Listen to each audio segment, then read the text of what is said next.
धक्काशाही नहीं चलेगी, नहीं चलेगी, धक्काशाही नहीं चलेगी, नहीं चलेगी, धक्काशाही नहीं चलेगी, नहीं चलेगी, धक्काशाही नहीं चलेगी, नहीं चलेगी, धक्काशाही नहीं चलेगी, नहीं चलेगी। M3M मुर्दाबाद, M3M मुर्दाबाद, एमबीएस सिटी मुर्दाबाद, एमबीएस सिटी मुर्दाबाद, एमबीएस सिटी मुर्दाबाद, M3M मुर्दाबाद, M3M मुर्दाबाद, एमबीएस तेरा नाश हो, एमबीएस तेरा नाश हो, एमबीएस तेरा नाश हो, एमबीएस तेरा नाश हो, एमबीएस तेरा नाश हो, लोगों के घर उजाड़ा तेरा नाश हो, नाश हो, नाश हो, 200 परिवारों के घर उजाड़ा तेरा नाश हो, नाश हो, नाश हो, M3M तेरा नाश हो, नाश हो, नाश हो, एमबीएस सिटी तेरा नाश हो, नाश हो, नाश हो, 200 परिवार बर्बाद करे तेरा नाश हो, नाश हो, नाश हो, मुर्दाबाद, M3M मुर्दाबाद। हम जी ये सेक्टर 36-37 में हमने 2014 से लेकर और नवंबर 22 तक हमने काम किया है। हमने सभी कॉन्ट्रैक्टरों ने लगभग 40-50 करोड़ का काम किया है, जिसमें के 26-27 करोड़ हमारे को पेमेंट मिल चुकी है। 20 से 22 करोड़ अभी पेमेंट बकाया है। जो ये एमबीएस सिटी कंपनी थी, इन्होंने और M3M ने मिली भगत करके एक नाम ट्रांसफर कर लिया और या सेल कर दी, इस बात का हमें पता नहीं।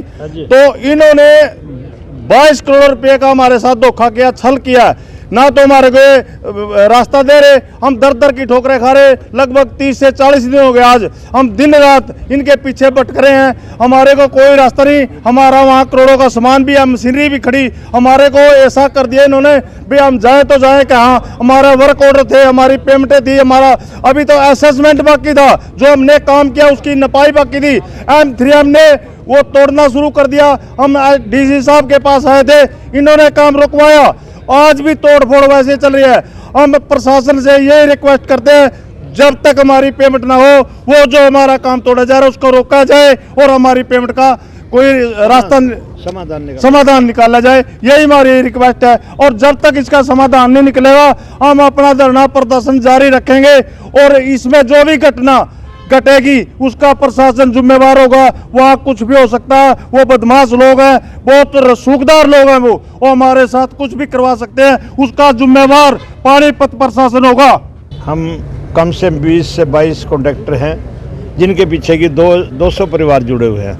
हम लोगों ने 2013 से एमबीएस सिटी में काम करना शुरू किया था। हमें कुछ पेमेंट दे देते थे, कुछ बैलेंस रोक लेते थे। 2022 तक तकरीबन हम लोगों की 20 से 22 करोड़ रुपया पेमेंट बैलेंस है। हमने 17 तारीख को डीसी साहब से रिक्वेस्ट की थी। डीसी साहब ने वहाँ पे काम को रोकने का आदेश किए थे और उन्होंने कमेटी बनाई थी, जिसमें कि डीएसपी साहब हैं, एसडीएम साहब हैं, एएलसी हैं और तहसीलदार साहब हैं। उन्होंने ऑर्डर किए थे कि जब तक इनकी पेमेंट का कोई समाधान नहीं निकलेगा, उस काम को रोक दिया जाए और इनके किए हुए काम को तोड़ने की कोशिश ना की जाए। लेकिन इन्होंने प्रशासन के ऑर्डर की धज्जियाँ उड़ाते हुए दोनों टंकियों को वहाँ पे तोड़ दिया गया है। अंडरग्राउंड जो इन्होंने टैंक हम लोगों ने बनाए थे, उनको भी भ्रष्ट कर दिया गया है। और जो हुड्डा की मेन रोड है, वहाँ पे उसको भी तोड़ करके वहाँ से मिट्टी उठाकर अपने काम में यूज कर रहे हैं। रेलवे की भी ये मिट्टी उठा करके अपने काम में उसको यूज कर रहे हैं। हमने इनको रिक्वेस्ट की जा करके हमारी पेमेंट का समाधान किया जाए। इन्होंने कहा जी हमें 1 हफ्ता काम करने दो, हफ्ते के अंदर हम आपकी पेमेंट का कोई ना कोई समाधान कर देंगे। लेकिन इन्होंने उसका कोई रास्ता नहीं निकाला। वो हफ्ता इनका शनिवार को पूरा हो चुका है। हमने इंतज़ार की, लेकिन हमें कोई रास्ता नहीं मिला, जिसके कारण हमें आज मजबूर होकर के दोबारा वहाँ पे धरना प्रदर्शन करना पड़ा।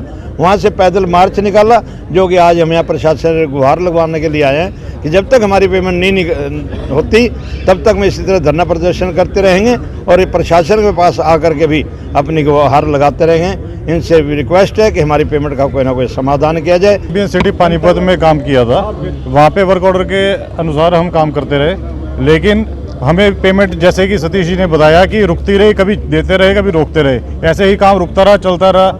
लेकिन बाद में आके इन्होंने लास्ट में हमारे पूरा काम को प्रोजेक्ट ही पूरा ट्रांसफ़र करके बिना हमें पता लगे वो कंपनी भाग गई। और इन्होंने क्या आपस में मिली भगत करी, हमें कुछ नहीं पता लगा। हम तो दोनों कंपनियों के बीच में पिसकर रह गए।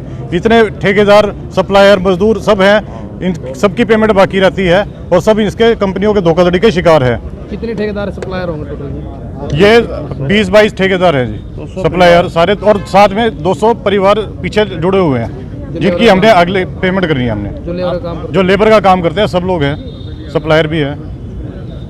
तो आगे जो मान लिया अब सुनवाई नहीं होगी तो क्या करोगे? अभी इन्होंने जैसे ऑर्डर के बावजूद धज्जियां उड़ाते हुए, अंगूठा दिखाते हुए प्रशासन को, और ये तोड़फोड़ अपनी जारी रखी।